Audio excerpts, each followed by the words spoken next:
That's right. I've got Randy Rhoads guitar amp. This was posted Saturday by Ozzy Osbourne to Twitter. As many of you have heard, the Masonia School of Music in North Hollywood, California, the school where Randy Rhoads famously taught guitar, was viciously robbed on Thanksgiving night. I've decided to personally offer a $25,000 reward. This is the Quiet Riot head that Randy used. It's a 1970s Peavey. Okay, that was posted to Twitter Saturday by Ozzy Osbourne. Along with that Peavey lead head was Randy Rhoads' first harmony guitar, a Marshall head that he used, and his mother's trumpet that I believe it said it was gifted to her by a doctor and what had started her in her musical career.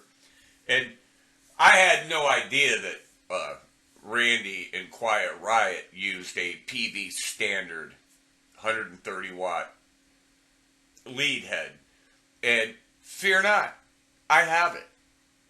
I've done a video about it. I'll put a link to that video in the description doing a review of that very head. But I was very, very surprised to find out that I actually have the head.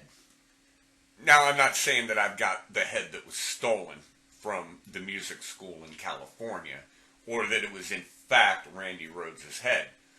But I do have the same 1970s, early 70s model, Peavey Standard, 130 watt head. It's a AB, Class AB, solid state head with reverb and effects, which means, fuzz. And it's a powerful head. I had mine all completely restored a few years back, put a bunch of money into it. All the parts came right from Peavey. And I wonder now, what's it going to be worth? What would that head be worth now that people know that Randy Rhoads used this very head in Quiet Riot? If you all remember what happened with the Silvertone guitars, once it came out and was put on a magazine cover, I think it was Guitar Player or one of those, at Jimmy Page playing the Silvertone, the Dan Electro, and using it live and saying that he used it to record with. Those things all of a sudden became, worth a fortune, or more than they were originally. And now that we know that probably, arguably, the most famous metal guitar player from the 80s era, Ozzy's own guitar player, used the Peavey Standard head. And Leonard Skinner used all Peavey equipment too, and there were a lot of other bands that used Peavey stuff. But what will that do to the value of that head? I'm going to be interested to find out and see if anything else about these heads come out. Now, I will gladly entertain offers. If there's someone out there that wants to get that Quiet Riot sound and they're looking for that head, you'd have to get that Ampeg cabinet that he had that's shown in the picture. But, make me an offer. I've got the head. I'll entertain offers. Now, seriously, the head is not for sale. But like they say, every man has its price, and there's a price to everything. And one of the points that I want to make is, now that we know that is the head that Randy used in Quiet Riot, now I have to dig into this a little more and find out if this was his live rig, his studio rig, or what. But, this kind of strengthens the argument for solid state heads, and can they get that sound that everybody thinks that they have to have for hard rock or for metal. And if somebody like Randy Rhoads is using a head like a Peavey Standard, it's 130 watts. The most Marshall Plexis or JCMs or 100 watt Super Lead or whatever, they're around 100 watts or, whatever, 120, 100 watts. And believe me, that Peavey is 130 hard hitting watts of raw raw power. That thing is loud. Now here's a picture of me back in the early to mid 80s, the same time Quiet Riot was making their mark, in front of a stack of Peavey equipment with a young Jimmy Page and a young blonde-headed Chris Squire on stage. Now, obviously that's not Jimmy Page and that's not Chris Squire, but it just goes to show back in the 80s how popular Peavey equipment was. It was everywhere. I would actually venture to say more with country bands than rock bands, but rock bands were using the stuff too.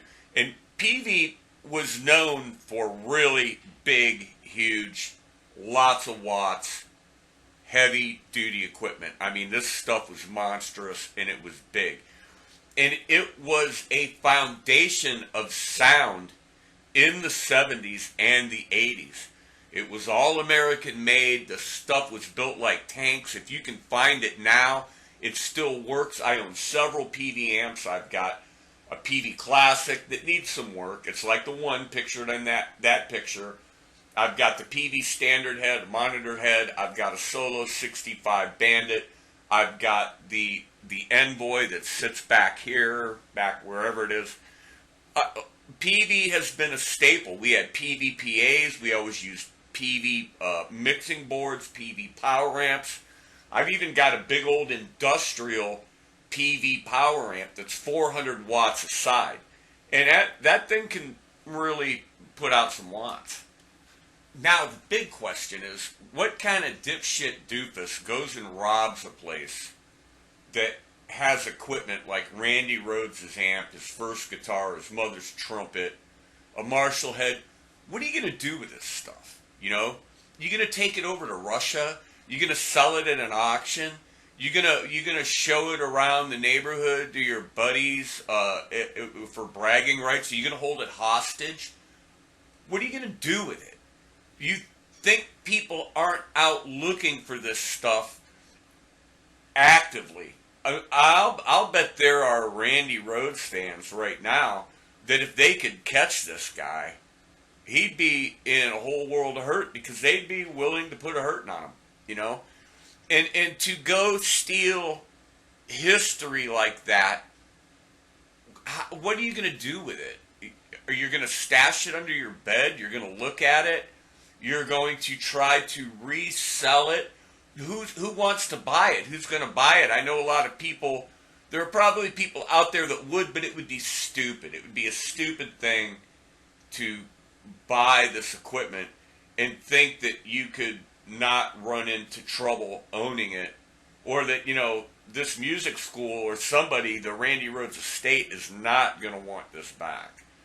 And I have to commend Ozzy for putting up $25,000, you know, to anybody that might lead to the apprehension of the culprits. But, you know, if you know something, that implicates you. And who wants to be in that position? I mean, really. I can't for the life of me figure out what kind of POS would go out and steal this stuff and think that they could actually do anything with it, benefit from it at all. You know, just what were you thinking? Wasn't it enough to just go look at it? You know, really? And I think in the end, this stuff will end up either destroyed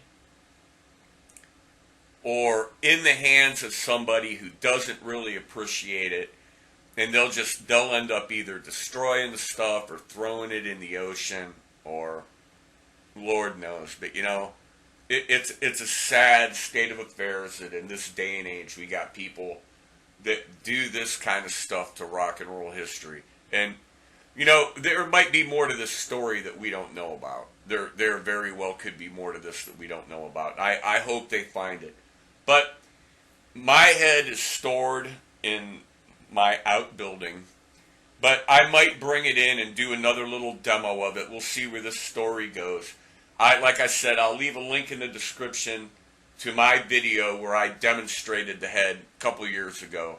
The video still gets views, and I hope now it gets even more views because there's more interest in the head because Randy Rhoads used one. Alright, if you noticed anything different with the jump cuts and the lighting, it's because I've been trying to record with my monitor off to get the glare out of my glasses. That's all it is. Lighting is poor here.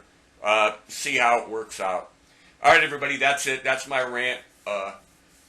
I feel so good that I am the proud owner of that Peavey head. So, there you have it.